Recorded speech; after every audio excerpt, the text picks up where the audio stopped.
যাদের পুত্র নেই, শুধু কন্যা সন্তান, তাদের কি হবে? গরুড়ের প্রশ্ন। একদিন বৈকুণ্ঠ ধামে পক্ষীরাজ গরুড় অত্যন্ত চিন্তিত মুখে শ্রী বিষ্ণুর পদসেবা করছিলেন। শ্রী বিষ্ণু জিজ্ঞেস করলেন, হে পক্ষীরাজ, তোমার মনে কিসের সংশয়? গরুড় জোর হাতে বললেন, হে প্রভু, আপনি বলেছেন পুত নামক নরক থেকে যে ত্রাণ করে সেই পুত্র, তাই পুত্রই পিণ্ডদান করে পিতাকে স্বর্গে পাঠায়।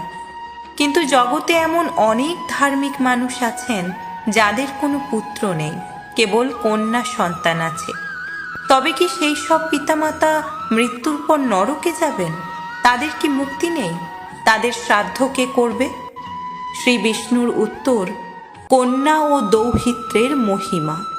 শ্রী বিষ্ণু তখন মুচকি হেসে বললেন, হে গরুড়, এই ভ্রান্ত ধারণা ত্যাগ করো। আমার সৃষ্টিতে পুত্র ও কন্যায় কোনো ভেদ নেই। যদি কোনো ব্যক্তির পুত্র না থাকে, তবে তার কন্যা অথবা দৌহিত্র কন্যার পুত্র বা নাতি শ্রাদ্ধ করার সম্পূর্ণ অধিকারী। প্রভু বিষ্ণু তখন গরুড় পুরাণের প্রেতখণ্ড এবং স্মৃতিশাস্ত্রের নিয়ম ব্যাখ্যা করে শ্লোক শোনালেন। মনুসংহিতা ও গরুড় পুরাণের সারাংশ। পিতা যেমন নিজের আত্মা, পুত্রও তেমনি পিতারই আত্মার স্বরূপ, আর কন্যাও পুত্রের সমান। সুতরাং যে পিতা নিজের কন্যার রূপে পৃথিবীতে বর্তমান, তার সম্পত্তি বা পিণ্ডদানের অধিকার অন্য কেউ কেন পাবে? অর্থাৎ কন্যাই তা পাবে। শ্রী বিষ্ণু আরও বললেন, পুত্রহীন ব্যক্তির জন্য তার দৌহিত্র কন্যার ছেলে পিণ্ডদান করলে তা পুত্রের পিণ্ডদানের মতোই ফলদায়ক হয়। বিবাহিত কন্যার পুত্র নাতি তার দাদু দিদিমা মাতামহ মাতামহীর জন্য পিণ্ডদান করতে পারবে এবং তাতে তারা বৈকুণ্ঠ লাভ করবেন। ধর্মদত্ত ও তার কন্যা সুমতির কথা। শ্রী বিষ্ণু বিষয়টি বোঝানোর জন্য একটি প্রাচীন কথা বললেন। এক গ্রামে ধর্মদত্ত নামে এক পরম ধার্মিক ব্রাহ্মণ বাস করতেন। তিনি সারা জীবন পূজা অর্চনা করতেন, কিন্তু তার মনে একটাই দুঃখ ছিল, তার কোনো পুত্র ছিল না।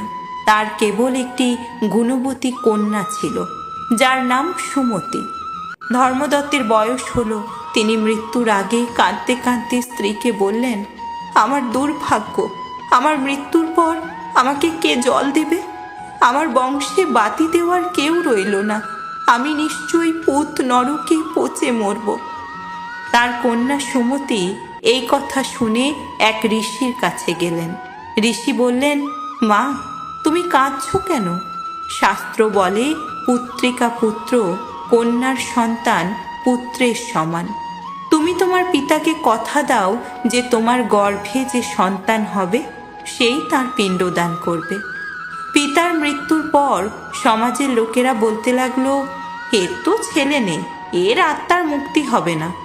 কিন্তু সুমতি সাহসিকতার সাথে পিতার অন্ত্যেষ্টি ক্রিয়া সম্পন্ন করলেন।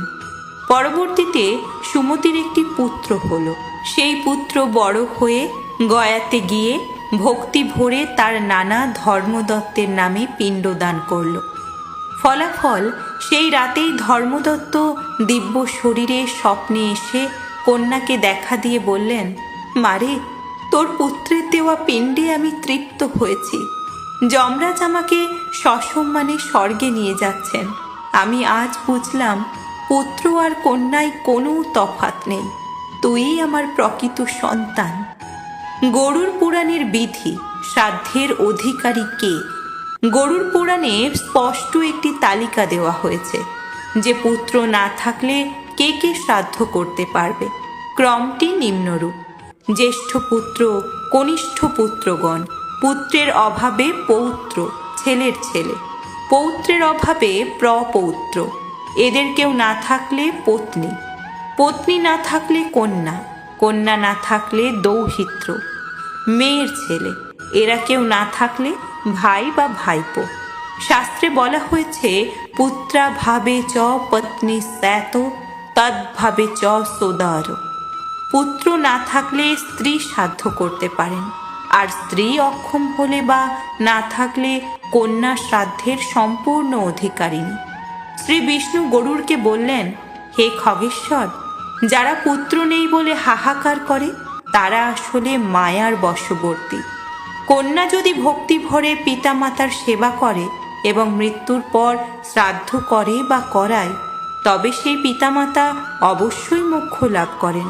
ভক্তি ও শ্রদ্ধাই হলো আসল, লিঙ্গভেদ শরীরের, আত্মার নয়। যাদের পুত্র নেই তাদের ভয়ের কোনো কারণ নেই। কন্যা বা কন্যার সন্তান পিণ্ডদান করলে তা 100 ভাগ গ্রাহ্য হয় এবং আত্মা শান্তি পায়। সকলে একসঙ্গে বলুন, ভগবান বিষ্ণুর জয়, ভগবান বিষ্ণুর জয়।